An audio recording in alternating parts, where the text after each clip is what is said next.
Sometimes when people die, they take the opportunity to leave the world with a famous last statement that is either enlightening or full of wisdom. But sometimes last words can be things you wouldn't expect to hear. There are people that have chosen to clear their conscience before they die, and what they have admitted to is some of the creepiest and scary things I've ever heard. How's it going, you guys? I'm your host for this one, Landon Dowlitsing, and welcome back to another most amazing top 10 video. If you guys are new here, don't forget to hit the subscribe button and the notification bell as well. That way, as soon as we make videos, you guys will be notified right away. And also, we have done it. We have a new channel for you guys, top 10 Hindi videos. You guys can click right over here to check it out. The first video, it's gonna be up very, very soon. If not, it's up by the time you watch this video, and we are super excited. I really hope you guys go check it out. It's gonna be awesome, I promise. Alright, so let's jump right into this morbid list. This is the top 10 scary last breath confessions. Really bad timing brings us to number 10. While serving time in prison, James Washington suffered from a heart attack,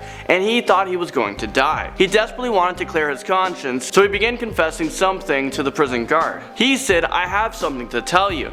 I have to get something off my conscience, and you need to hear this. I killed somebody. I beat her to death." Well, thanks to modern medicine and technology, James Washington ended up surviving, and once he started to feel better, he actually tried to retract his confession, like, "No, I didn't, I was kidding, I didn't actually kill anybody," but at that time it was too late. He was sentenced to additional 51 years in prison, and that was for the murder of Joyce Goodiner, who died back in 1995. I mean, damn, that's brutal. But I guess you shouldn't do the crime if you can't do the time. And I guess before you make your confessions and reveal yourself, make sure you're actually going to die. That's pretty brutal to say, right? Alright, let's move on. A confession note comes onto this list at number 9. Joan Harrison's body was found in a garage back in 1975. She had a bite mark on her chest, and it was discovered that she had been kicked to death. Originally, the police suspected that the infamous British serial killer, the Yorkshire Ripper, had done this brutal killing until they received a 3-page letter in the mail. The letter was from Christopher Smith, who was 60 years old and dying of cancer. He wrote, "I would like to put the record straight. I can't go on with the guilt. I'm truly sorry for all the pain I've caused to anyone. Please believe me when I say I'm sorry." This letter was sent 35 years after the murder took place, and thanks to modern DNA testing, the police was able to confirm this deathbed confession and finally close this murder case. The ice cream shop murders brings us to number 8 on our list. In 1967, 2 women were shot to death while working at an ice cream shop in Virginia. They were both shot in the head during the end of the night, and about $138 was stolen from the register. Years went by, and the police were unable to come up with any suspects for these brutal murders. Until nearly 40 years after the crime was committed, new information was brought to their attention. The police were called in to question Diane Crawford, who was at the end stages of heart failure and chronic kidney disease. She confessed to police in extreme detail, and she told them that on the night of the shooting, she went into the store and shot them in the head because they used to make fun of her for being a lesbian, and she took money from the register so that police would believe that this was a robbery. It's so scary to think that this many people are capable of hiding a dark secret like murder. The KLUX Klan terrorizes us on number 7. 2 fishermen found a dead body in 1957, and after an investigation, it was later determined that the body was Willie Edwards Jr. It was also revealed that he spent the last several months of his life being harassed by KKK members because he apparently offended a white woman. Eventually, the KKK abducted him and brought him to a bridge and told him to jump. The police brought in some members of the KKK as potential suspects, but a judge threw out their case twice. Probably because he was also being harassed by the KKK, but as years went on, one of the members named Henry Alexander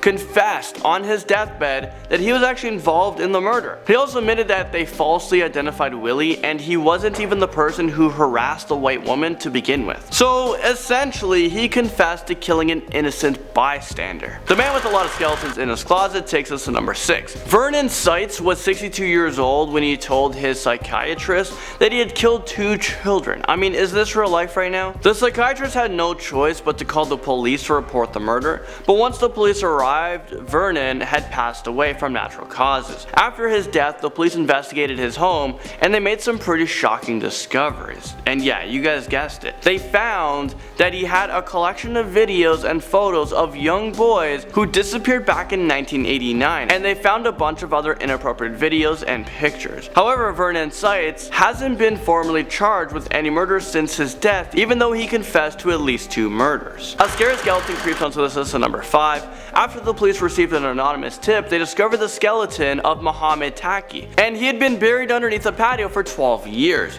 The police needed to use specialized radar equipment in order to uncover the body, because he was buried underneath several layers of concrete. Whoever killed Mohammed Taki definitely took the time to cover up any evidence. Once they were able to dig through the concrete, the body was found with both of his wrists and ankles tightly taped. The police needed to confirm the identity of the body, so they showed pictures of the clothing that was on the skeleton to the person who originally reported Mohammed missing. Once the police interviewed him in his room at a London hospice, Roy Heath confessed to the murder, saying that he had strangled Mohammed after they got into a heated argument. Next up, number 4, we have some Hollywood drama for you guys. In 1922, a very famous Hollywood director named William Desmond was fatally shot, and the police had no idea what really went on that day. 40 years later, the actress named Margaret Gibson made a surprising confession. She had just suffered from a major heart attack, and while she was in the hospital, she began confessing to a murder that she committed when she was 27 years old and she was high on drugs. She said that she used to work with William Desmond,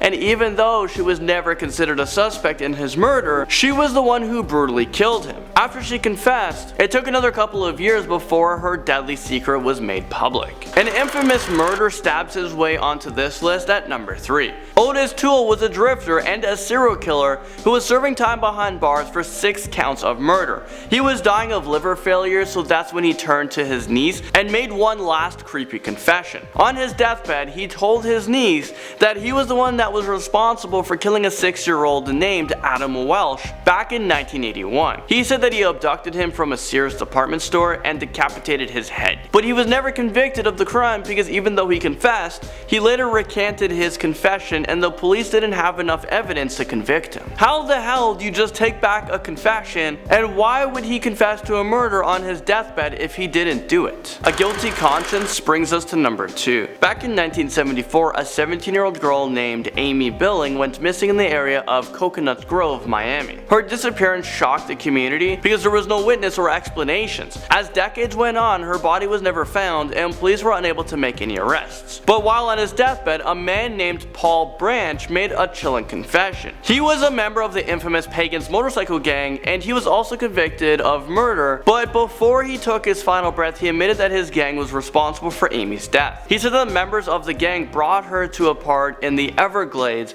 and things went bad to worse. She was murdered and her body was thrown into a swamp that was full of alligators. A lot of the details he confessed to coincide with some of the evidence that the police had, but members of the gang are still maintaining their innocence. The freezer confession makes its way on this list at number 1. This story actually gives me the chills, no pun intended. So after years of domestic abuse from her husband, Geraldine Kelly shot him and hid his body in the freezer. She kept his body in the freezer for 7 years, and she told all of her children that he had been hit by a car and that's how he died. But in 2004, she was suffering from an end-stage breast cancer, and she desperately needed to tell someone about her dark secret. So during her final days, she finally told her daughter about what she had done, and she reported it to the police. Upon investigation, her storage locker in California, police discovered her husband's body in the freezer completely mummified. So at the end, she was telling the truth, but that's crazy to live on with a lie for that long. Like he died in a car accident.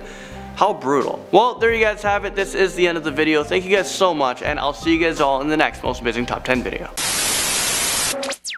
Hello दोस्तों, क्या हाल चाल है? मैं आपकी नई host हूँ एमन हसन और आप टॉप 10 हिंदी वीडियोस देख रहे हैं। Before we get started, मैं आप लोगों को डिस्क्लेमर देना चाहती हूँ। ये वीडियो थोड़ा सा ड्रॉनी है, थोड़ा सा फनी है और थोड़ा बकवास भी है for all you haters out there. I always love hearing about legends that surround certain towns or places or people, so I know you guys will definitely enjoy this one too.